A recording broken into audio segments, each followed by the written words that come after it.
தருவதற்காக நாங்கள் ஸ்தோத்தரிக்கிறோம். இந்த உபவாச நாளை நீர் எங்களுக்கு ஆசீர்வதி தருவதற்காக நாங்கள் ஸ்தோத்தரிக்கிறோம். எங்கள் மத்தியில் உம்முடைய பிரசன்னத்தினாலே நீர் எங்களை தாங்குகிறீர். அதற்காக உமக்கு நாங்கள் நன்றி செலுத்துகிறோம்.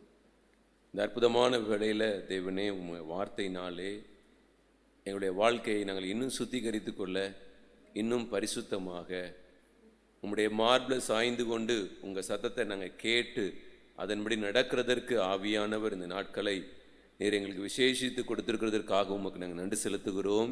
தடைகளை எல்லாம் கர்த்தர் நீக்கி, கர்த்தர் இந்த வேளையில் உங்கள் நாமத்தை நீங்கள் மைமைப்படுத்த முடியாய் நான் ஜெபிக்கிறேன். அடிமையை ஒப்பு கொடுக்கிறேன், என்னால் ஆகும் என்று சொல்ல என்னிடத்தில் ஒன்றுமில்லை என்பதை தேவன் அறிந்திருக்கிறீர். என்னை மறைத்து நீங்கள் வெளிப்படும்படியாய் நான் ஜெபிக்கிறேன். நான் சிறுக என் தேவனாகிய கர்த்தர் நீங்கள் பெருகும்படியாய் நான் ஜெபிக்கிறேன்ப்பா. கர்த்தாவே, வந்திருக்கிற ஒவ்வொருவரும் உங்கள் வார்த்தையினாலே பலனடைய கிருபை செய்வீராக தாழ்த்துகிறோம். ஏசு கிறிஸ்துவின் ஜெபிக்கல பிதாவே, ஆமென். அல்லேலூயா. என்னை பலப்படுத்துகிற கிறிஸ்துவினாலே எல்லாவற்றையும் செய்ய எனக்கு பலன் உண்டு. அல்லேலூயா. அப்போ நம்மை பலப்படுத்துகிற கிறிஸ்துவினாலே நம்முடைய வாழ்க்கையில் எல்லா காரியங்களையும் கர்த்தர் நமக்கு சொல்லி இருக்கிற சகல காரியங்களையும் செய்ய கர்த்தர் நமக்கு பலன் கொடுத்திருக்கிறார். அல்லேலூயா. நீங்களும் நானும் அநேக காரியங்களை கை கொள்ள முடியாததினாலே சோர்ந்து போகிறது உண்டு, அல்லது நம்முடைய வாழ்க்கையில் நிறைவேறாததினாலே நாம் சோர்ந்து போகிறது உண்டு. ஆனால் தேவனுடைய வார்த்தை சொல்லுகிறது, என்னை பலப்படுத்துகிற கிறிஸ்துவினாலே எல்லாவற்றையும் செய்ய எனக்கு பலன் உண்டு. என் வாழ்க்கையில் எனக்கு பலன் கொடுத்திருக்கிறார், கர்த்தர் எனக்கு கொடுத்திருக்கிறார். அல்லேலூயா. அப்போ நீங்களும் நானும் பிரயாசப்பட்டால் நிச்சயமாய் நம்முடைய வாழ்க்கையில் விடுதலை உண்டு, நம்முடைய வாழ்க்கையில் ஆசீர்வாதம் உண்டு. நம்முடைய வாழ்க்கையில் எந்தெந்த காரியங்களை நம்ம ஜெயம் எடுக்கணுமோ அந்தந்த காரியங்களை ஜெயம் எடுக்க நம்மளால் முடியும். என கர்த்தருடைய வார்த்தை அப்படி இருக்கிறது. அல்லேலூயா. அவனுடைய நாமத்துக்கு மகிமை உண்டாவதாக. நேற்று தினத்தில் நம்ம பார்த்த காரியம் கர்த்தரை நம்ம எப்படி கிட்டி சேருகிறது என்று பார்த்தோம். அல்லேலூயா. அப்போ கர்த்தரை கிட்டி சேரும்போது சில நேரங்களில் நம்ம பிசாசானவன் நம்மோடு கூட போராடுகிறத நம்ம பார்க்க முடியும். நீ அப்படி, நீ இப்படி அப்படின்னு சொல்லி குறை சொல்லிக்கிட்டே இருப்பான். பிசாசானவனுடைய வேலையே அவன் குற்றப்படுத்துகிறது தான் அவனுடைய பிரதானமான நோக்கமே. நீங்களும் நானும் அவன் குற்றப்படுத்தும் பொழுது நீங்களும் நானும் தைரியமாக இருக்கணும். இல்லை, நான் பாவியாக இருக்கும்போது தான் கர்த்தர் என்னை தேடி வந்தார் அப்படிங்கிறது எனக்கு நல்லா தெரியணும். அல்லேலூயா.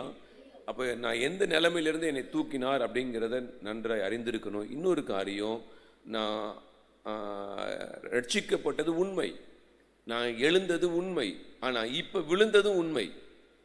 அல்லேலூயா. இப்போ நான் விழுந்ததும் உண்மை, ஆனால் இப்போ தான் பிசாசு சொல்லுவான், இனி உன்னால் எழும்பவே முடியாது. பாவியும் துரோகியுமாய் இருந்த என்னை தூக்கி எடுத்தார், இப்போ நான் அவருடைய பிள்ளையாக இருக்கிற என்னை எப்படி தூக்காமல் இருப்பார்? அல்லேலூயா. இதுதான் பிசாசுடைய வஞ்சகம். அதனால தான் இங்கே ஆவியானவர் எழுதியிருக்கிறார், என்னை பலப்படுத்துகிற கிறிஸ்துவினாலே எல்லாவற்றையும் செய்ய எனக்கு பலன் உண்டு. அப்போ நீங்களும் நானும் செய்ய வேண்டிய காரியம், ஆண்டவருடைய சத்தியத்தை ஆராய்கிற வேளையில் நம்முடைய வாழ்க்கையில் கர்த்தர் எப்படியெல்லாம் விடுதலையை வைத்திருக்கிறார் என்கிறத அறிய முடியும். வாசிங்க, மத்தேயு எழுதின சுவிசேஷம் 5ஆம் அதிகாரம். மத்தேயு எழுதின சுவிசேஷம் 5ஆம் அதிகாரம் 48வது வசனத்தில் சொல்லப்பட்டிருக்கிறது, ஆகையால் பரலோகத்தில் இருக்கிற உங்கள் பிதா பூரண சர்க்குணராய் இருக்கிறது போல நீங்களும் பூரண சர்க்குணராய் இருக்க கடவீர்கள். அல்லேலூயா. அப்ப பிதா எப்படி இருக்காருன்னா அவர் பூரணமானவர். நாமும் எப்படி இருக்கணும் அப்படின்னா அதே பூரணத்திற்குள்ள நீங்களும் நானும் வரணுன்றதான் பிதாவுடைய விருப்பமே. அப்பதான் பிசாசை நீங்களும் நானும் மேற்கொள்ள முடியும். பிசாசை எந்த விதத்திலையும் நம்ம கேள்வி கேட்காதபடிக்கு நம்ம ஜெயம் எடுக்க முடியும். அல்லேலூயா. அப்ப பிதாவானவர் சொல்லுகிறார், நீங்களும் நானும் எப்படி பிசாசை மேற்கொள்ளணும் அப்படின்னா மேல அவர் சொல்றாரு, எப்படி அவர் பூரண சர்க்குணர் அப்படிங்கிறது அவர் சொல்றார். 44 சொல்றாரு, நான் உங்களுக்கு சொல்லுகிறேன். அல்லேலூயா. நான் சத்துருவா இருக்கும்போது தான் அவர் என்னை நேசிச்சார். அல்லேலூயா. நான் அவருக்கு விரோதியா, அவருக்கு எதிராக எழுந்தபோது எல்லாம் அவர் என்னை நேசிச்சார். அவர் என்னை அப்படி நேசிக்கல அப்படின்னு சொன்னா நிச்சயமா எனக்கு இந்த கிருபை கிடைச்சிருக்காது, நான் ரட்சிக்கப்பட்டிருக்க முடியாது. அல்லேலூயா. நான் அவருக்கு மிகவும் துரோகியா இருந்த போதுதான் அவர் என்னை தேடி வந்தார். அதனால தான் சொல்லப்பட்டிருக்கு, நான் உங்களுக்கு சொல்லுகிறேன், உங்கள் சத்துருக்களை சிநேகியுங்கள், உங்களை சபிக்கிறவர்களை ஆசீர்வதியுங்கள். சபிக்கிறவங்களை நீங்க என்ன பண்ணுங்க? ஆண்டவரை சபிச்ச போது அவர் என்ன பண்ணார்னா நம்மை ஆசீர்வதித்தார். அப்போ அதனால தான் அவர் சொல்றாரு, நான் யாரு அப்படின்னா பூர்ண சர்க்குணர் அப்படிங்கிறாரு. இந்த சுபாவம், இந்த சாயல் யாருக்குள்ள வரணும் அப்படின்னு சொன்னா நமக்குள்ள வரணும். இந்த சுபாவத்தை நீங்களும் நானும் அனுதினமும் கட்டி எழுப்பணும். அப்படி கட்டி எழுப்புகிறதுக்கு தான் தேவன் நம்மை அழைத்திருக்கிறார். அதனால தான் அவர் சொல்றாரு, எப்பா உன்னை பலப்படுத்துறது நான். அல்லேலூயா. உங்களை பலப்படுத்துகிறது நான். கொஞ்சம் வசனத்தை நீங்க கவனிச்சிங்க அப்படின்னு சொன்னா ஆவிக்குரிய வாழ்க்கையை ஈஸியா கட்டி நீங்க எழுப்பிடலாம். இல்லை அப்படின்னு சொன்னா உங்களுடைய இருதயம் உங்களை வாதிக்கும், உங்களுடைய மனசாட்சி உங்களை குத்தும். நீங்க என்ன பண்ணுவீங்கன்னா ஈஸியா ஆண்டவரை விட்டு லகுவா வழி விலகி போகலாம். இன்னைக்கு நீங்க அநேக தேவ ஜனங்களை பார்த்தீங்கன்னா வழி விலகி போகிறதுக்கு காரணம் என்ன அப்படின்னு சொன்னா அவர்களுடைய பிசாசுக்கு செவி கொடுக்கிற நிலைமை. ஏன்னா எவனை விழுங்கலாமோ என்று கர்ஜிக்கிற சிங்கம் போல என்ன பண்ணிட்டு இருக்கானா, வகை தேடி தெரிஞ்சிட்டு இருக்கிறான். அப்போ ஈஸியாக என்ன பண்ணுவான்னா நம்ம தள்ளிட்டு அடுத்தது அவனுடைய நிலைமை என்னன்னா, நீ தேவனுடைய பிள்ளையே இல்லை அப்படிங்கிறத நம்ம ஆண்டவரை மறுதலிக்க வைக்கிற வரைக்கும் விட மாட்டான். அல்லேலூயா. ஆனால் ஒன்று அறிந்து கொள்ளணும், இல்லை நான் ஆண்டுடைய பிள்ளை தான். கொஞ்சம் நான் ரட்சிக்கப்பட்ட ஆரம்பத்தில் ஒரு போஸ்டர் எங்கள் பாஸ்டருடைய வீட்டில் இருந்துச்சு, அதை நான் பார்த்தேன். அது பார்த்தீங்கன்னா ஒருத்தன் பாவியாக இருப்பான், கர்த்தர் அவனை தூக்குவார், பாவத்திலேருந்து தூக்குவார். தூக்கும்போது அவனை எங்கே வச்சுப்பார்னா அவனுடைய உள்ளங்கையில் அவர் வைத்திருப்பார். நம்ம வசனத்தை வாசிக்கிறோம், செதுக்கி வைத்திருக்காரு சொல்லி அவன் உள்ளங்கையில் நிற்பான். இப்போ பார்த்தீங்கன்னா கொஞ்ச நாளுக்கு பிறகு பார்த்தீங்கன்னா அவன் விழுந்து கிடப்பான். எங்கே விழுந்து கிடப்பான்? அவருடைய கரத்தில் விழுந்திருப்பான். விழுந்திருந்தா அவன் கதறுவான். அப்போ கத்த சொல்லுவார், எப்பா நீ விழலை, நீ எங்கே இருக்கிற? அவனை வஞ்சிக்கிற காரியங்கள் அநேகம் அவனை வஞ்சிக்கும். அவர் சொல்லுவார், நீ எங்கே விழுந்திருக்கிற? உன்னை விழுந்த இடத்துலேருந்து தூக்கி எங்கே வச்சிருக்கிறேன்? நான் என் கரத்துக்குள்ளே வச்சிருக்கிறேன். நீ திருப்பியும் எங்கே விழுந்திருக்கிற அப்படின்னா என் கரத்துக்குள்ளே விழுந்திருக்கிற, இப்போ நீ எழுந்துரு அப்படின்னு வர ஆண்டவர். அல்லேலூயா. இது மறக்க முடியாததுனால இதெல்லாம் கர்த்தர் நமக்கு ஆசீர்வாதமாக வச்சிருக்கார். அப்போ நம்ம விழுகிற இடங்கள்லேருந்து கர்த்தர் நம்மை தூக்கி எடுக்கிறவர் தான் கர்த்தர். விழுகிறது நான் வேணும் அப்படின்னு சொல்லி விரும்பி நான் விழுகிறது இல்லை. நல்லா கவனிக்கணும், எந்த மனுஷனும் விரும்பி விழுகிறது இல்லை. எப்போ விழுவான் அப்படின்னா அவனுக்குன்னு ஒரு போராட்டம், அவனுக்குன்னு ஒரு சத்துருனுடைய பயங்கரமான காரியம் இருக்கிறதுனால தான், வஞ்சிக்கப்படுகிறதுனால தான் இடறி விழுவான். அல்லேலூயா.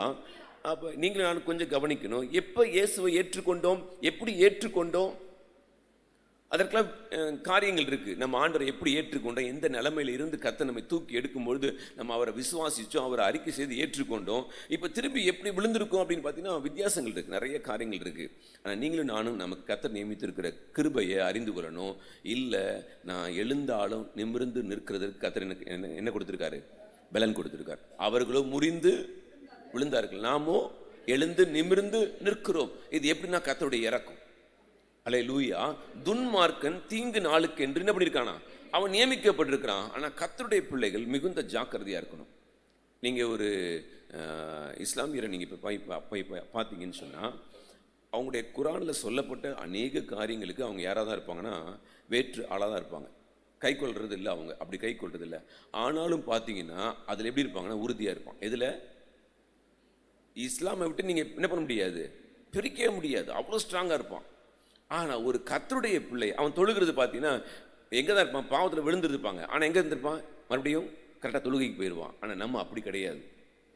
நம்ம ஈஸியாக பிசாசு வஞ்சித்து இருதயத்தை உடைச்சி நம்மளை எங்கே கொண்டு போய் நிறுத்தணுமோ, ஜெபிக்கக்கூடாதபடிக்கு ஜெபத்தை தடை செஞ்சிருவான், வேதம் வாசிக்கக்கூடாதபடிக்கு வேதம் வாசிக்கிறத நிறுத்திடுவான், ஆலயத்துக்கு வருகிறத நிறுத்திடுவான். ஆனால் நீங்களும் நானும் செய்ய வேண்டிய காரியம், நம்முடைய கேரக்டரை பில்ட் பண்ணும்போது, உருவாக்கும் போது ஆட்டோமேட்டிக்காக நம்முடைய காரியங்கள் சரியாகும். அல்லேலூயா. ஆண்டவருக்கும் நமக்கும் இருக்கிற கேரக்டர் என்ன பண்ணணும்னா பில்ட் பண்ணி ஆகணும், கட்டி ஆகணும். கட்டினா தான் நம்மளால் சரி செய்ய முடியும். இங்கே ஆண்டு சொல்றாரு, எப்பா நான் உனக்கு சொல்லுகிறேன், உன் சத்துருவை என்ன பண்ணு, ஸ்நேகி. அல்லேலூயா. இன்னைக்கு நீங்களும் நானும் அநேக காரியங்கள், இப்படிப்பட்ட காரியங்களில் ஈஸியாக விழுந்து போயிடுவோம். அதனால தான் தேவன் தெளிவாக வைத்திருக்கார். வாசிங்க, தொடர்ந்து வாசிங்க. நன்மை செய்யுங்கள், துன்பப்படுத்துவதற்காகவும் ஜெபம் பண்ணுங்கள். இப்படி செய்வதனால் நீங்கள் பரலோகத்தில் இருக்கிற உங்கள் பிதாவுக்கு யாரா இருக்கிறீங்களா? அல்லேலூயா. இப்படி செய்யறதுனால நீங்க யாரா இருப்பீங்கன்னா பிள்ளையா இருப்பீங்க. நல்லா கவனிச்சுக்கோங்க. இப்படி செய்யறதுனால நீங்க யாரா இருப்பீங்க, பிள்ளையா இருப்பீங்க. உங்களை யாராவது நிந்திக்கிறாங்கன்னா நீங்க அவங்களுக்கு நீங்க நன்மை செய்வீங்கன்னா நீங்க பிள்ளையா மாறிடுவீங்க. யாருக்கு? ஆண்டவருக்கு பிள்ளையா மாறுவீங்க. அப்போ ஆண்டவர் உங்களை மன்னிக்கிறார், உங்களை கழுவுகிறார். உங்களை பரிசுத்தமாக்குகிறார். நல்லா கவனிச்சுக்கோங்க. அப்போ நீங்கள் ஆண்டவருக்காக ஒரு காரியத்தை எடுத்து வைக்க மன்னிக்க அவர் உங்களை மன்னிக்கிறார். அல்லேலூயா. இது சத்தியம், இது மாறாது. இப்படி செய்கிறதினால் நீங்கள் பரலோகத்தில் இருக்கிற உங்கள் பிதாவுக்கு புத்திரராய் இருப்பீர்கள். அவர் தீயோர் மேலும் நல்லோர் மேலும் தமது சூரியனை உதிக்க பண்ணி நீதியுள்ளவர் மேலும் அநீதியுள்ளவர் மேலும் மழையை. அல்லேலூயா. அப்ப கர்த்தர் என்ன யாரா மாத்துறாருன்னா நீதி உள்ளவனாய் கர்த்தர் மாற்றுகிறார். ஆனா 2 பேருக்கு என்ன பண்றாருன்னா மழையை பெய்ய பண்ணுகிறார். ஆனால் நீங்களும் நானும் அவருடைய வார்த்தைக்கு செவி கொடுத்தா யாரா மாறிடுவோம்னா நீதி உள்ளவர்களாய் மாறிடுவோம். அவர் சொல்றாரு, உங்களை சிநேகிக்கிறவர்களையே நீங்கள். அல்லேலூயா. நல்லா கவனிச்சுக்கோங்க. நீங்க உங்களை சிநேகிக்கிறவங்களையே சிநேகிச்சா ஒரு பிரயோஜனமும் இல்லை அப்படிங்கிறாரு. அது ஈஸி நமக்கு, அதனால அதை குறித்து கவலைப்பட வேண்டிய அவசியம் இல்லை. ஆனா என்னால சிநேகிக்க முடியாத ஒரு நபரை சிநேகிக்கிறது தான் மேன்மை. என்னால் அங்கீகரிக்க முடியாத ஒரு நபரை போய் மன்னிக்கிறது தான் பெரிய காரியம். என்னால் புறக்கணிக்கிற ஒரு நபரை நான் என்ன பண்ண சேர்த்து கொள்ளுகிறது தான் கர்த்தருடைய விருப்பமே. ஏன்னா அவருடைய கேரக்டர் வந்து அப்படிப்பட்ட கேரக்டர்.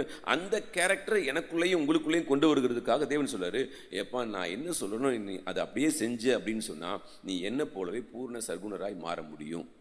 அல்லேலூயா. ஏன் அப்படின்னா நம்முடைய வாழ்க்கையில் அநேக பகுதிகள் உண்டு, அநேக காரியங்கள் உண்டு. ஒவ்வொரு காரியமும் நம்ம என்ன பண்ணுவோம் அப்படின்னு சொன்னா பிசாசானவன் அந்த காரியங்களை சொல்லி தான் நம்மளை இடர பண்ணுவான், வழிவிலக பண்ணுவான், கர்த்தரை சேர விடாமல் பண்ணுவான். ஆனால் நீங்களும் நானும் ஒவ்வொரு காரியத்தையும் நம்ம செய்ய மேற்கொள்ள முடியும். இதை மாத்திரம் கற்றுக்கொள்ளுங்க. அல்லேலூயா. அது சொல்ல உங்களை சிநேகிக்கிறவங்களையே. அப்போ நான் என்ன சிநேகிக்கிறவங்களை கண்டிப்பாக வந்து நான் ரொம்ப சிநேகிக்கணும்னு அவசியம் இல்லை. நல்லா கவனிச்சுக்கோங்க. ஏன்னா ஆல்ரெடி நான் யாராக இருக்கிறேன். நான் இப்போ ஞாபகம் வர்றதுனால சொல்கிறேன். ஆண்டவருக்கு 100 ஆடுகளை மேய்க்கிறார். ஆண்டவர் 100 ஆடுகளை மேய்க்கிறார். ஒரு ஆடு ஆயிடுச்சு, காணாமல் போயிடுச்சு. ஒரு ஆடு தான் காணாமல் போயிருக்கு. 99 ஆடு என்ன பண்ணிட்டாராம், விட்டுட்டாரு. ஏன்னா அது இல்லை, அவர் சத்தம் கேட்கும். அவர் சத்தம் கேட்கறதுனால விட்டுட்டாரு. அந்த ஒரு ஆடை தேடி ஓடுறார். நல்லா கவனிச்சுக்கோங்க. இப்போ எனக்கும் எப்படி அப்படின்னு சொன்னால் உங்களுக்கும் எப்படின்னு சொன்னால் நம்ம கூட நல்லா க்ளோஸாக இருக்கிறவங்க பிரச்சனை கிடையாது. க்ளோஸாக இருக்கிறவங்க பிரச்சனை கிடையாது. ஆனால் யார் ஒருத்தர் வெளியே போயிருக்காங்களோ, நம்ம விட்டு தூரமாக போயிருக்காங்களோ அவங்கள பிடிக்கிறது தான் பிரதானமான வேலை. அல்லேலூயா. அதுதான் தேவன் சொல்றார். ஏன்னா நீங்கள் அப்படி பிடிச்சாதான் அவருடைய பிள்ளையா இருக்க முடியும். சமாதானம் பண்ணுகிறவர்கள் அவர்கள் தேவனுடைய புத்திரர். அப்போ யாரை இழுக்கணும் அப்படின்னா நான் யார் என்னை விட்டு தூரமாக போயிருக்கிறாருங்களோ அவங்கள தான் நான் போய் இழுக்க வேண்டியது என்னுடைய வேலை. அதுதான் அவருடைய வேலை. ஏன்னா நான் தூரமாக இருந்தேன், ஆண்டவருக்கு தூரமாக இருந்தேன். ஆண்டவர் என்ன பண்ணார், என்னை இழுத்தார். அல்லேலூயா. அதே போல் நானும் செய்யும்போது தான் அவர் சொல்றாரு, பூரண சர்க்குணராய் இருக்கிறது போல நீங்களும் என்ன வாருங்க. அல்லேலூயா. நீங்கள் இருக்க பிரயாசப்படுங்க அப்படிங்கிறார் ஆண்டவர். ஆண்டவருடைய நாமத்துக்கு மகிமை உண்டாவதாக. அப்போ முதல்ல நீங்களும் நானும் செய்ய வேண்டிய காரியம், ஆண்டவருடைய சுபாவத்துக்குள்ளே நீங்களும் நானும் வரணும்.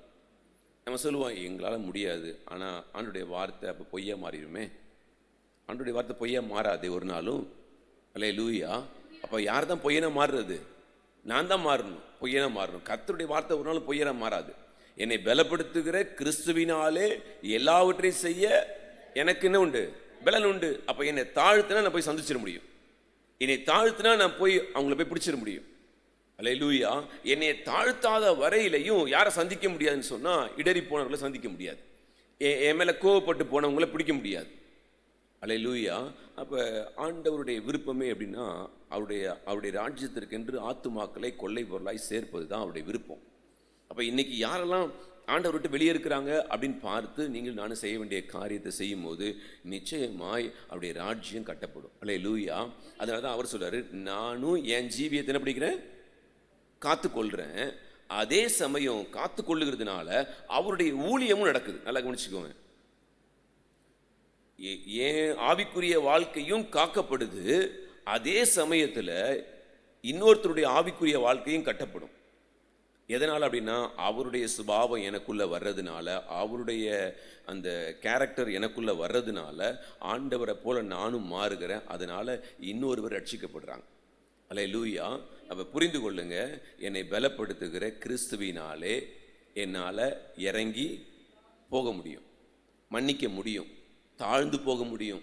ஒருவேளை அவங்க எனக்கு விரோதமாக எழும்பினாலும், என்னை அவமானப்படுத்தினாலும் என்னால் தாழ்ந்து போக முடியும். ஏன்னா என்னை பலப்படுத்த கிறிஸ்து எனக்குள்ள இருக்கிறதுனால என்னால் அப்படி போக முடியும். அல்லேலூயா. இதுதான் அவசியம் நமக்கு.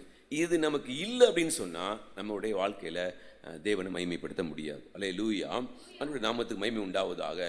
இப்போ இந்த காரியம் எனக்குள்ளே வரணும் அப்படின்னு சொன்னால் நீங்கள் வாசித்து பார்த்தீங்கன்னா நமக்கு நல்லா தெரியும். ஆவியின் கனியோ அப்படிங்கிறார் கலாத்தியர் 5ஆம் அதிகாரம் 22வது வசனத்தை சொல்கிறார். கலாத்தியர் வாசிக்கலாம். கலாத்தியர் 5ஆம் அதிகாரம். ஆவியின் கனியோ அன்பு. எடுத்த உடனே எதுதான் வராருன்னா அன்புல தான் நிற்கிறார். அதுக்கு அடுத்ததான் சந்தோஷத்துக்கு போகிறார். அப்போ முதலாவது காரியம் நீங்கள் நான் கவனிக்கலாம். இந்த அன்பு மிக மிக அவசியம். இது குடும்பத்துக்குள்ளேயும் இருக்கணும், குடும்பத்துக்கு வெளியிலையும் இருக்கணும் இந்த அன்பு. அப்போதான் அவருடைய சர்க்குணராக இருக்கிற அவரை போல நீங்களும் நானும் மாற முடியும். அப்போ இந்த அன்பு ஆவியின் கனியில முதல்ல இருக்கிற காரியமே அன்பு தான். இந்த அன்பை உங்களுக்குள்ளேயும் எனக்குள்ளேயும் கொண்டு வர விரும்புகிறார். அல்லேலூயா. இது என்ன சொல்றாருன்னா ஆவியின் கனியில முதற்கனி. நல்லா கவனிச்சுக்கோங்க. ஆவியின் கனியில முதற்கனி இந்த கனியை எனக்குள்ள கொண்டு வந்தாதான் முதல்ல சாபமே உடையும். நல்லா கவனிச்சுக்கோங்க. அதுக்கு அடுத்து சொல்றாரு அன்பு, சந்தோஷம், சமாதானம், நீடிய பொறுமை, தயவு, நற்குணம், விசுவாசம், சாந்தம், இச்சையடக்கம். நீங்க கொஞ்சம் கவனிச்சு பாருங்க. இந்த அன்பை மட்டும் தூக்கிடுங்க, மற்றதெல்லாம் வருமானு பார்த்தீங்கன்னா கொஞ்சம் கஷ்டம். அன்பை தூக்கிடுங்க, மற்றதெல்லாம் சந்தோஷம் வருமா? நீங்க ஒரு கல்யாணத்துக்கு போகிறீங்க, என்னை பாருங்க கொஞ்சம். நீங்கள் கல்யாணத்துக்கு போகிறீங்க, கல்யாணத்துக்கு போகணுன்னா அங்கே நல்லா சிரிச்சு சாம ஜாலியாக உங்களை பார்த்தீங்கன்னா அவ்வளோ அலங்கரிப்போடு போயிருக்கிறீங்க. பியூட்டி பார்லர்லாம் போய் ஆணும் பெண்ணும் அப்படி இன்றைக்கி அப்படி தான் போகுது. போய் உள்ளே போனால் கொஞ்ச நேரத்தில் பார்த்தா உங்கள் முகம் அப்படியே மாறுது. ஏன் மாறுது சொல்லுங்களேன்? ஏன் மாறுது? உங்களுக்கு பிடிக்காத நான் வந்துட்டேன்னு வச்சுக்கோங்களேன், என்ன ஆயிரும்? எடுத்து இது இல்லை, ரியலாக தான் நான் சொல்கிறேன். நான் மேக்கப் கலைஞ்சிரும். சந்தோஷம் என்கிற மேக்கப் கலைஞ்சு போயிடும். ரைட், உண்மைதான் அது.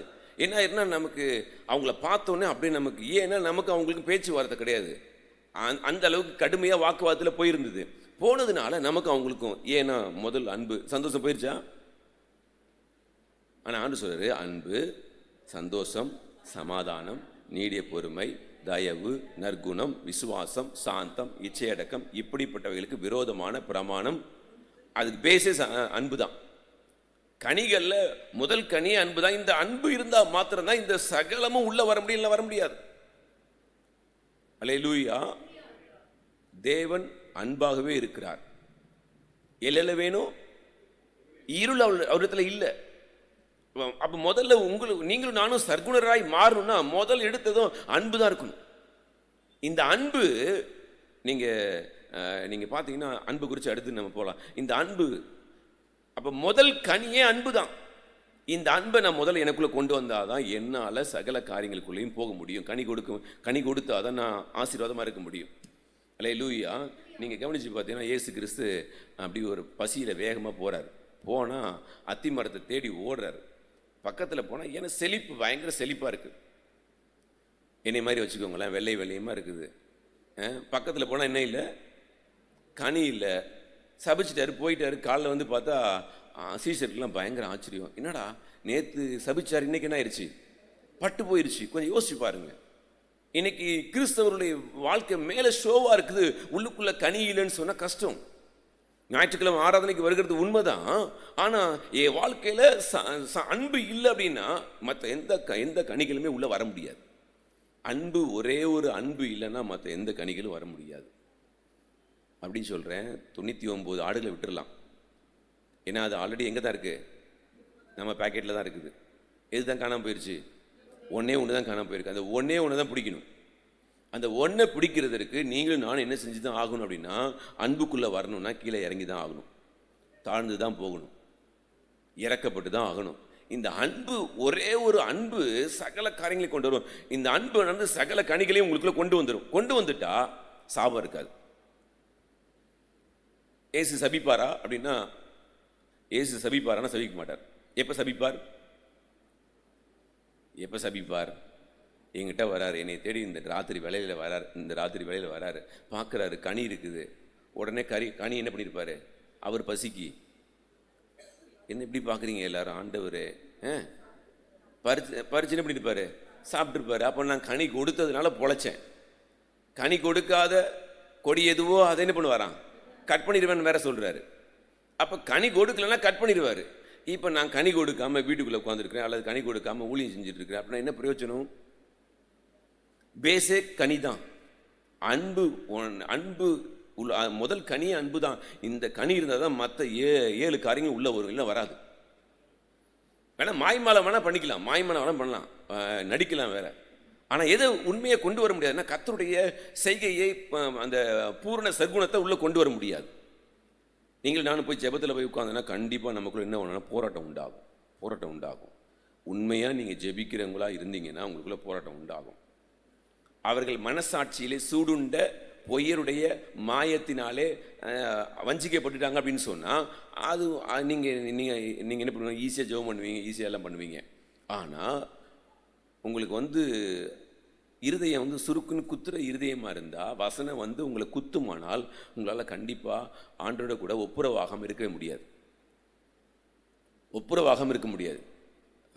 சப்போஸ் நீங்கள் வீட்டுக்குள்ளே இருக்கீங்கன்னு வச்சுக்கோங்களேன். வீட்டுக்குள்ளே கணவனையோ மனைவியையோ பிள்ளைகளையோ அல்லது மாமனார் மாமியாரையோ அல்லது யாரையோ ஒருத்தரை நீங்கள் என்ன பண்ணிட்டீங்க, கடுமையாக பேசிட்டீங்கன்னா உங்களால் என்ன பண்ண முடியாது, ஜெபிக்க முடியாது. திரும்பி போய் மன்னிச்சுக்கோங்க அப்படின்னு கேட்காத வரையிலையும் உங்களால் என்ன பண்ண முடியாது, ஜெபிக்க முடியாது. உங்களுக்கு அறுக்கும், உங்களால் நிச்சயமாக உட்கார முடியாது. இதுதான் அன்பு, இதுதான் பூர்ண சர்க்குணம். இந்த அன்பை யார் வைத்திருக்கிறாங்களோ, இந்த கனியை யார் வச்சிருக்காங்களோ அவங்களுக்குள்ள கர்த்தர் கனியை பறிக்கிறதுக்கு அவர் ரெடியாக இருக்கார். அப்போ எனக்குள்ள இப்படிப்பட்ட காரியங்கள் இல்லாத போது முதல்ல நான் செய்ய வேண்டிய காரியம், எனக்குள்ள நான் கனியை கொண்டு வந்தா ஆகணும். அல்லேலூயா. அப்போ கனியை கொண்டு வரல அப்படின்னா கஷ்டம். நீங்கள் இதில் பார்த்தீங்கன்னா, அதே மத்தேயுவில் பார்த்தீங்கன்னா, மனம் திரும்புதலுக்கென்று அப்படின்னு சொல்கிறார். மனம் திரும்புதலுக்கென்று என்ன பண்ணுமா, கனி கொடுங்க. அப்போ கனி கொடுக்கலன்னா, மனம் திரும்புதலுக்கு ஏற்ற, நான் மனம் திரும்பி இருக்கிறேன், அதுக்கு ஏற்ற கனியை கொடுக்கணும். அதுக்கு ஏற்ற கனியை கொடுக்கல அப்படின்னா அங்கே கனி இல்லாத நிலைமை. கனி இல்லைன்னு சொன்னால் அவர் நிற்பார், கர்த்தர் நிற்பார். தூற்றுக்கூடை அவருடைய கையில் இருக்குமா. நீங்கள் 8வது வசனத்தை வாசிங்க. 3:8 மத்தேயு கொடுங்கள்.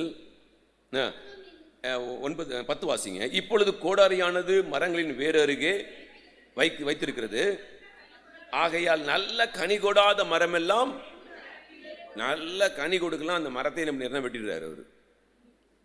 அப்போ கொஞ்சம் யோசிச்சு பாருங்க. எல்லாத்துக்குமே அன்பு தான் பிரதானம். இந்த அன்பு இல்லைன்னா தேசத்துக்காக உங்களால் ஜெபிக்க முடியாது. இந்த அன்பு இல்லைன்னா பக்கத்தில் இருக்கிற மனுஷனுக்காக பரிதபிக்கவே முடியாது. அன்பு இல்லை அப்படின்னு சொன்னால் உங்களால் எந்த ஒரு காரியத்திலையும் தேவனுக்காக இறங்கவே முடியாது. அல்லேலூயா. இப்போ நீங்கள் வீட்டுக்கு போகிறீங்க, வீட்டுக்கு போகணுன்னே கர்த்தர் சொல்றாரு, உன் பேக்கெட்டில் எவ்வளோ இருக்குது அப்படின்றாரு. எவ்வளோ இருக்குது? ஆமாம், இருக்கிறது. அந்த ஏற்ற வீட்டில் ஒருத்தர் பாவம் சாப்பாட்டுக்கு வழி இல்லாமல் இருக்கார், வீட்டு வாடகை கொடுக்க முடியாமல் இருக்கார், போய் கொடுத்துட்டு வா அப்படின்னு நான் என்ன பண்ணிடணும்?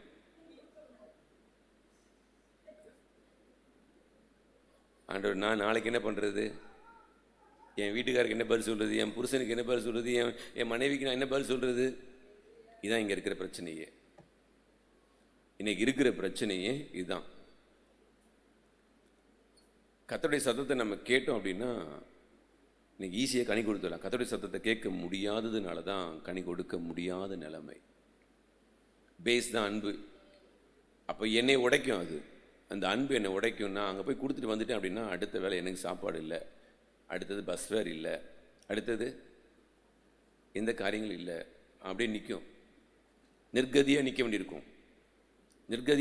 அப்போ நமக்கு கோபம் வரும். நமக்கு இப்போ நான் ஹஸ்பண்ட் வச்சுக்கோங்களேன், நான் என் மனைவியை பார்த்து கோவப்படுவேன். உன்னை யார் அதிக பிரசங்கியா கொடுக்க சொன்னது அப்படின்னு கேட்பேன். நான் கேட்பேன். அப்போ கேட்கும்போது என்ன ஆகும்னா அங்கே உடையும். இதெல்லாம் நடக்கும். இது நடக்கும்போது பார்த்தீங்கன்னா கர்த்தர் அவங்கள உருவாக்கிடுவார். இதுதான் உருவாகிற விதம். அவங்க சரி என்கிறத எப்போ ப்ரூவ் பண்ணுவார் அப்படின்னா நாட்கள் வரும், அப்போ தான் ப்ரூஃப் பண்ணுவார். அது வரைக்கும் உடைக்க வேண்டியது யாருடைய வேலை? கர்த்தருடைய வேலை. உடைப்பார், நம்ம தான் உருவாகணும். ஆனால் நான் கொஞ்சம் இப்போ இந்த அம்மா கொஞ்சம் பதறிட்டாங்கன்னு வச்சுக்கோங்க, கதை முடிஞ்சு போச்சு. பதறிட்டாங்கன்னா பதறி பேசிட்டாங்க, முடிஞ்சு போச்சு. இதுதான் அன்பு, இதுதான் அன்பு. நான் சொல்கிறேனே, இதுதான் அன்பு. அப்படியே உடையும், முழுக்க முழுக்க உடையும். இப்போ நான் உடைக்க அந்த அம்மா என்ன பண்ணுவாங்கன்னா அப்படியே அமைதியாகவே இருப்பாங்க, அமைதியாக இருக்க எனக்கு இருக்குதுன்னு அர்த்தம். புரியுதா உங்களுக்கு? ஏன் அப்படின்னா கிறிஸ்துனுடைய சாயல் நமக்குள்ளே வரும். ஏன்னா கனியே இதுதான், கனியே அன்பு தான், கனியே கிறிஸ்து தான். இந்த கிறிஸ்து எனக்குள்ளே உருவாகிறதற்கு நான் சுத்தமாக என்னால் முடியல, நான் அப்படி ஓடுறேன் அப்படின்னா பிரயோஜனமே இல்லை. இன்னைக்கு கிறிஸ்டியானிட்டி வளராமல் போனதுக்கு முதல் கனி கிறிஸ்தவத்துக்குள்ளே செயல்படாதது தான். இந்த கனி செயல்பட்டுருச்சு அப்படின்னு சொன்னால் நம்மளுடைய வாழ்க்கையில் பூர்ண சர்க்குணருக்கு பாதியை கடந்துருவோம். எதுக்கு? இந்த அன்பு ஒன்று இருந்தால் போதும், முழு கனிகளையும் ஈஸியாக சந்திச்சிடலாம். அல்லேலூயா. எத்தனை கனிகள் நம்மக்கிட்ட பலவீனமாக இருந்தாலும் அத்தனை கனிகளையும் கர்த்தர் நமக்கு என்ன பண்ணுவார்னா கிருபையா ஈவா தூக்கி விட்டுருவார் நம்மளை. ஆனால் அன்பு இல்லை அப்படின்னா முடிஞ்சு போச்சு. ஆண்டு சொல்லுவார், ரோமரில் நினைக்கிறேன், ரோமர் குற்றப்படுத்தாது அப்படின்னுவார். 2ஆம் அதிகாரம் 1வது வசனத்தை வாசிங்க. ஆகையால் மற்றவர்களை குற்றவாளியாய் தீர்க்கிறவனே, நீ யாரானாலும் சரி, போக்கு சொல்ல உனக்கு முதல் முடிஞ்சு போய் போக்கு சொல்ல இடமே இல்லைன்றார். குற்றவாளியா நீ தீர்க்கிற அப்படின்னு சொன்னா உனக்குள்ள என்ன இல்லை? அன்பு இல்லை அப்படிங்கிறார். அன்பு இல்லை, நீ தீர்க்காத அப்படிங்கிறார். தீர்க்காத, மற்றவங்களை நீ குற்றவாளியாய் தீர்க்காத.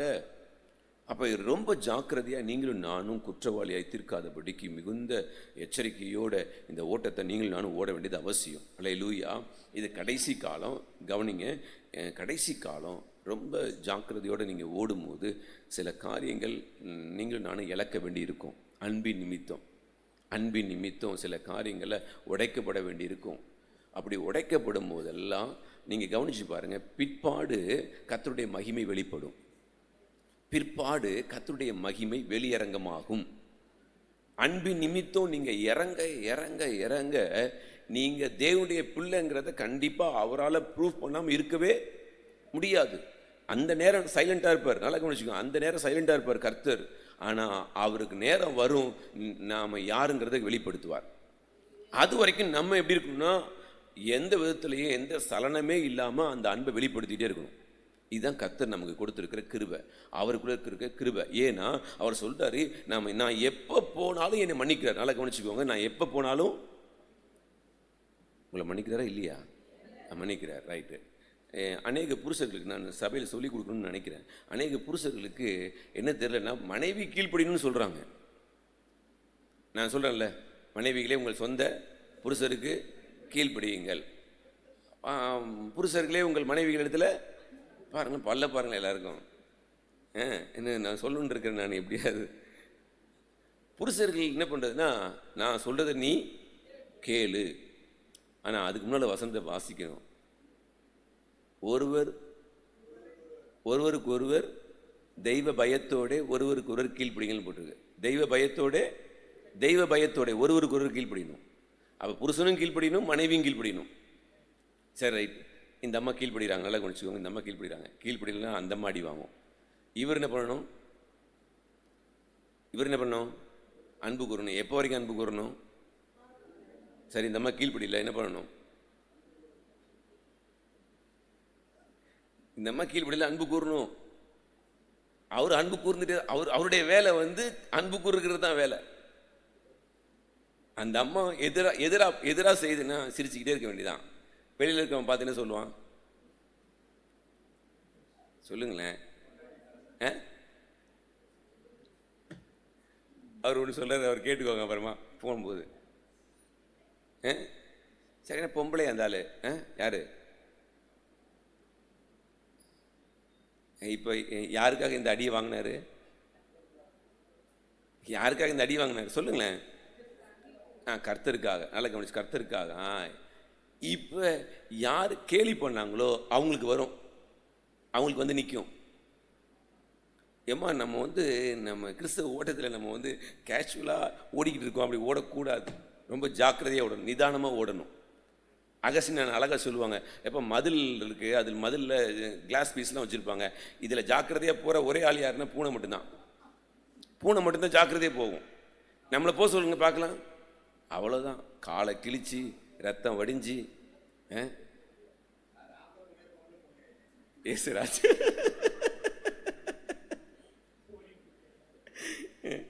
அகஸ்டின் தான் கேட்கணும், அது ஆம்பளை பூனையா பொம்பளை பூனையான்னு. கர்த்தருக்கு மகிமை உண்டாவதாக. நீங்களும் நானும் இந்த ஓட்டத்தில் ஜாக்கிரதையாக இருந்தால் கர்த்தர் நம்மை மேன்மைப்படுத்துவார். கர்த்தர் மேன்மைப்படுத்துவார். யாரெல்லாம் கர்த்தருக்கு பயப்படுறாங்களோ அவங்கள மேன்மைப்படுத்துவார். ஒவ்வொரு பேச்சு வாங்குறாங்க பார்த்தீங்களா, அந்த பேச்செல்லாம் சாதாரணம் கிடையாது. கர்த்தர் எண்ணி வச்சுட்டே இருப்பார், எடுத்து வச்சுட்டே இருப்பார். நீ சொல்கிறார், மற்றவளை குற்றவாளியாய் திருக்கிற நீ யாரானாலும் சரி, போக்கு சொல்ல உனக்கு இடம் இல்லை, ஜாக்கிரதை அப்படிங்கிறார். அல்லேலூயா. யாராவது எப்படியாவது போட்டோம், அந்த குற்றப்படுத்துறது மட்டும் நம்மகிட்ட இருந்துக்கூடாது. அல்லேலூயா. அப்போ புருஷன் என்ன பண்ணணும்னா, எவ்வளவு மனைவி தவறு செய்தாலும் அவளை மன்னிச்சுக்கிட்டே இருக்கணும். இதுதான் கிறிஸ்துவின் சுபாவம். அதனால தான் அவர் சொல்கிறாரு, எப்போ மனைவிக்கு புருஷன் தலை, புருஷனுக்கு கிறிஸ்து தலை. அப்போ உன்னை எத்தனை தடவை மன்னிச்சாரு, அதுபோல் நீ என்ன பண்ணும், மனைவியை மன்னிக்கணும் அப்படிங்கிறார். இது அநேக ஆண்களுக்கு இது என்ன பண்ணுறது இல்லைன்னா தெரியறதில்லை. ஏய், நான் சொல்கிறது நீ கேளு, இல்லை என்னங்கிறத கேட்டு நிதானித்து அதுக்கப்புறம் தான் கடந்து போகணும். அல்லேலூயா. அன்னுடைய நாமத்துக்கு மகிமை உண்டாவதாக. இப்போ நீங்களும் நானும் கவனிக்கணும், கோடாரியானது வேறு அருகே என்ன பண்ணியிருக்கான், வைக்கப்பட்டிருக்கு. அது கனி கொடுக்காததுனால அது என்ன பண்ணிடுறா, வெட்டிடுறார். நீங்கள் கொரிந்தியரில் நீங்கள் வாசிங்கன்னா 13:1 வாசிங்கன்னா சொல்லப்பட்டிருக்கோம், இந்த பேசினாலும் அன்பு எனக்கு இராவிட்டால், நீங்களும் நானும் கவனிக்கணும். அப்போ எனக்கு கொடுக்கப்பட்டிருக்கிற ஒவ்வொரு கிஃப்ட்டும் ஆண்டவருடைய பார்வையில் விலையேற பெற்றது. அது மகிமையாய் மாறணும் அப்படின்னு சொன்னால் எனக்கு அன்பு வேணும். எனக்குள்ள கொடுக்கப்பட்டிருக்கிறது, நான் மனுஷர் பாஷைகளை அன்பு. அப்போ மனுஷர் பாஷைகளையும் தூதர் பாஷைகளையும் பேசினாலும் அன்பு எனக்கு இராவிட்டால் சத்தமிடுகிற வெண்கலம் போல, ஓசையிடுகிற கைத்தாளம் போல இருக்குமா. அல்லேலூயா. அப்போ நான் எவ்வளவு அந்நிய பாஷை பேசினாலும் சரி, வாய்ப்பே இல்லை. எனக்கு முதல் எதுதான் தேவை ஆண்டு சொல்றாரு, வரம் இல்லைப்பா, கனி தான் முக்கியங்கிறார். வரம் இல்லை, கனி தான் முக்கியம். அடுத்து சொல்றாரு, நான் தீர்க்க தரிசன வரத்தை உடையவனாய் இருந்தும் சகல ரகசியங்களையும் அறிவையும் அறிந்திருந்தாலும், மலைகளை பேர்க்கத்தக்கதாக இருந்தாலும்,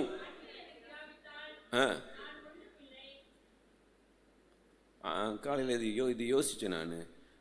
அவர் வரும்போது விசுவாசத்தை, அப்போ விசுவாசம் இல்லாமல் போகும் அப்படின்னு சொன்னார். ஆனால் இங்கே சொல்றாரு, எப்பா விசுவாசத்தை விட எதுதான் பெருசுன்னா அன்பு தான் பெருசுங்கிறார்.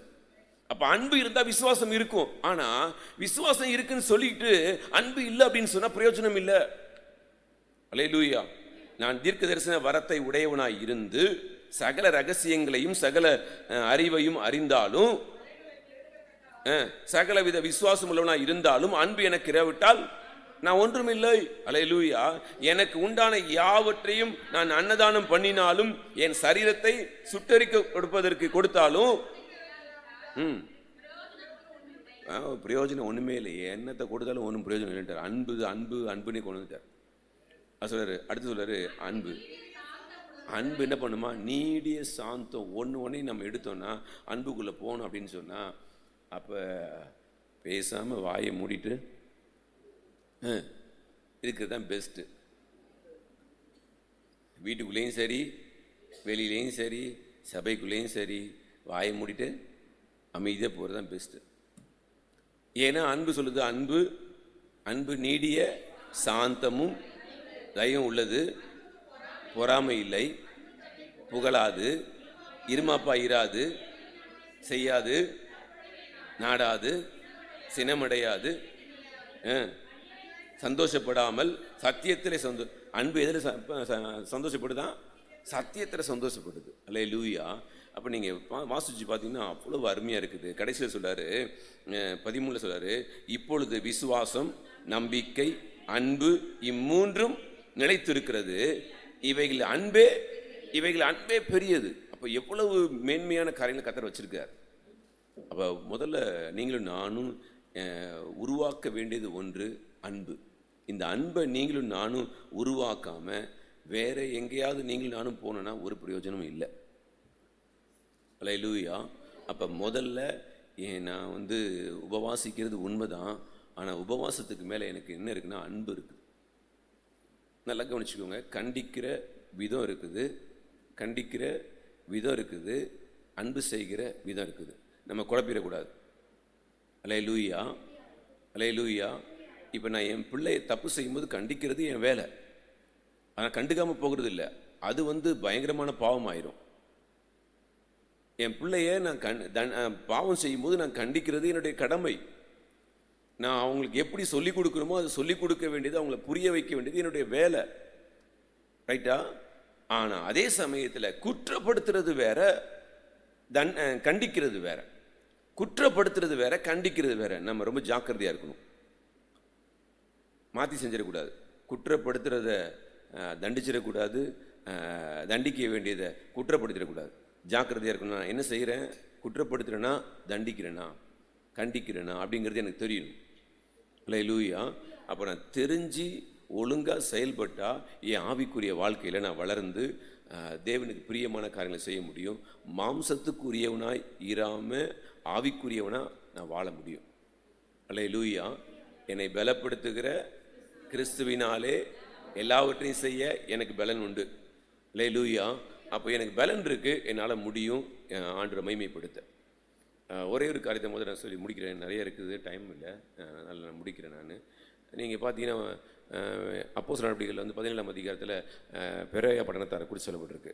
அவர்கள் மனோவாஞ்சையாய், வசனத்தை மனோவாஞ்சையாய் தேடினதுனால தான் அவங்களால நற்குணசாலிகளாய் மாற முடிஞ்சிச்சு. யாரை காட்டிலும் தெசலோனிக்கே பட்டணத்தாரை காட்டிலும் நற்குணசாலிகளாக மாறினாங்க. அப்போ வசனம் அவசியம்.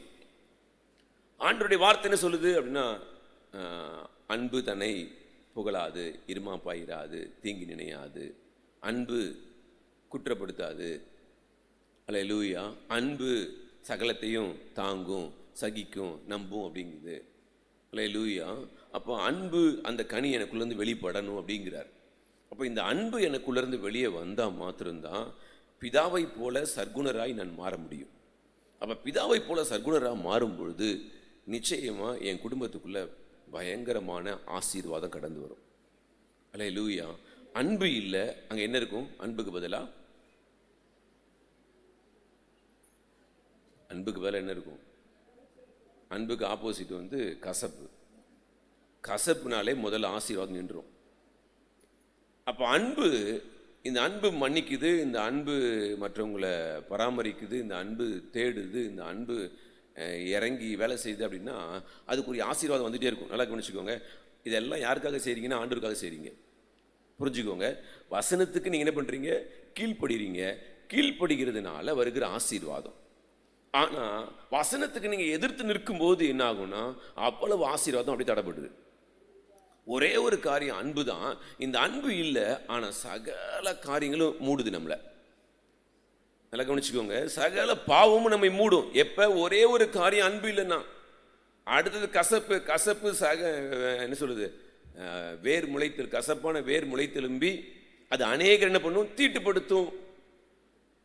ஒருத்தனுடைய காணிக்கை அங்கீகரிச்சாரு, ஒருத்தனுடைய காணிக்கையை அங்கீகரிக்கல உடனே அவனுடைய முக நாடி என்ன பண்ணிடுச்சான்? வேறுபட்டது. ஏன் இது வருதுன்னா அன்பு இல்லை. நான் போய் இல்லை பரவாயில்ல, அட்லீஸ்ட் என் சகோதரனுடைய காணிக்கையாவது கர்த்தர் என்ன பண்ணாரு? அங்கீகரிச்சாரு. பரவாயில்ல, என்கிட்ட குறைவு இருந்தாலும் பரவாயில்ல, நான் அடி வாங்கினா பரவாயில்ல, நான் போய் என்னை திருத்திக்கிறேன் அப்படின்னு காயின் மாத்திரம் இறங்கியிருந்தாருன்னா கர்த்தர் தூக்கியிருப்பார். அல்லேலூயா. அப்போ இந்த கசப்பு எதெல்லாம் கொண்டு வருதுன்னா அடுத்தடுத்த பாவத்தை கொண்டு வரும். இதுக்கு கசப்பை தூக்கிட்டு அன்பை உட்கார வச்சுட்டோம் அப்படின்னு சொன்னால் நம்முடைய ஆசீர்வாதம் ஒரு நாளும் நம்மை விட்டு வெளியே போகாது. அல்லேலூயா. அப்போ நம்ம அன்பு செய்ய செய்ய நமக்குள்ள சகல விதமான அன்பு, அதுக்கு அடுத்தது சொல்றாரு சந்தோஷம், அடுத்தது சமாதானம், அப்புறம் நீடிய பொறுமை, தயவு, நற்குணம், விசுவாசம், சாந்தம், இச்சையடக்கம், இப்படிப்பட்டவர்களுக்கு விரோதமான பிரமாணம் எல்லாம் உள்ள வந்துடும். முதல் உலகத்தில் சொல்றாங்க, முதல் கோணல் முற்றும் கோணல். நமக்கு பழமொழி நல்லா தெரியுது பாருங்க. முதல் கோணல் அன்பு இல்லை, அவ்வளவும் கோணல். அன்பு இருக்கு, எல்லாம் உள்ள வந்துடும், எல்லாம் உள்ள வந்துடும். அல்லேலூயா. அதனால் நீங்கள் பிரயாசப்படுங்க, இந்த அன்பை உள்ளே கொண்டு இருக்கிறதுக்கு பிரயாசப்படுங்க. கிறிஸ்துவானவர் 99 ஆடுகள் என்ன பண்ணிட்டாராம், விட்டுட்டார். யாரை தேடி போனார்? ஒரே ஒரு ஆள். அல்லேலூயா. அப்போ எனக்கு நான் எதை இழந்திருக்கிறேன் அப்படின்னா, எங்கே எனக்கு யார் மேலே கசப்பு இருக்குது, எங்கே யார் மேலே எனக்கு என்ன சொல்கிறது பிரிவினை இருக்குது, அதை முதல்ல சரி செஞ்சிடணும். அதான் முதல் வேலை எனக்கு. அதை நான் சரி செய்வேன் அப்படின்னு சொன்னால் ஆசீர்வாதம் என்னை தேடி வரும். நான் தேடி போக வேண்டிய அவசியம் இல்லை. ஏன்னா நான் முதலாவது தேவனுடைய ராஜ்யத்தையும் அப்படி நீதியை என்ன பண்ணுறேன், தேடுறேன். அதனால் அவர் பின்பு இவை எல்லாம் கூட கொடுக்கப்படும் சொல்லி என் வீட்டை ஆசீர்வதிக்கிறார்.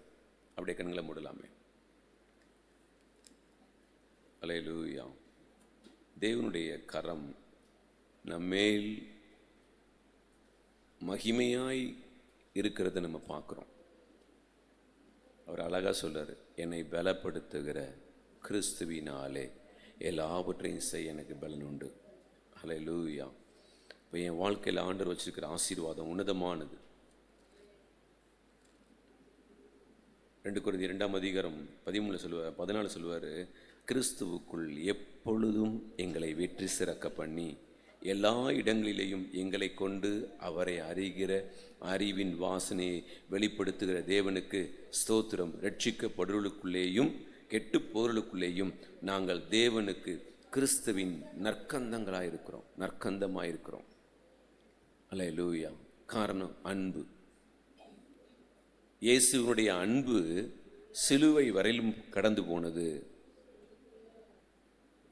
ரட்சிக்கப்படுகிறவர்களுக்கும் அது நற்கந்தம், கெட்டு போனவனுக்கும் அது நற்கந்தம். அவர் நற்கந்தத்தை விட்டு விலகவே இல்லை. அவருடைய நற்கந்தம் ஒருத்தருக்கு ரட்சிப்பு, ஒருத்தனுக்கு நித்திய நரகாக்கினை. அது அவரவருடைய விருப்பம். என்னை ஏற்றுக்கொள்றது, என்னை ஏற்றுக்கொள்ளாதது அவங்கவுங்களுடைய விருப்பம். ஆனால் கிறிஸ்துவனுடைய சுபாவம் எனக்குள்ள இருக்கணும். கிறிஸ்துவனுடைய சுபாவம், அன்பு என்கிறதான சுபாவம் எனக்குள்ள பூரணமாக இருக்கணும். அல்லேலூயா. அப்படியே ஒப்பு கொடுக்கலாமே. ஆண்டவர் இந்த கிருபையை இந்த நாளை என் மேலே வைங்க, ஆண்டவர் அன்பை என் மேலே வைங்க.